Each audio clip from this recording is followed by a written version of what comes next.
มันตัวยังวะมันตัวยังนี่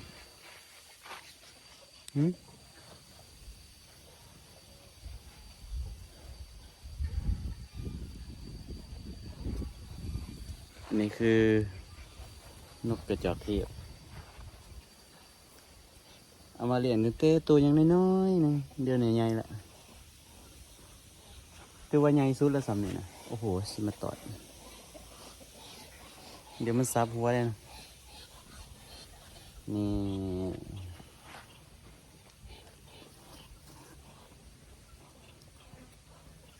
เอามาเลี้ยง4 ตัว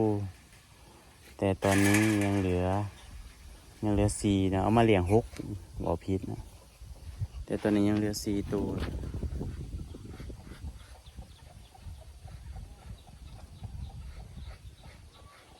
นี่หัวมันงอมมันแงม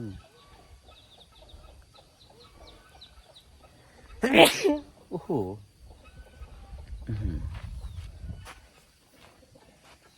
นี่นะ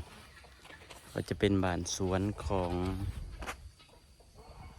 นกกระจอกเทียบยืนมางอมมาแงมเนี่ย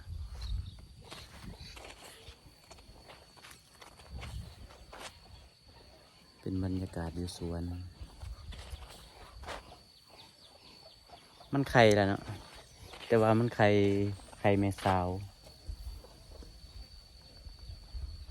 ตู้กับวัตถุประมาณนี้นะตัวใหญ่ละ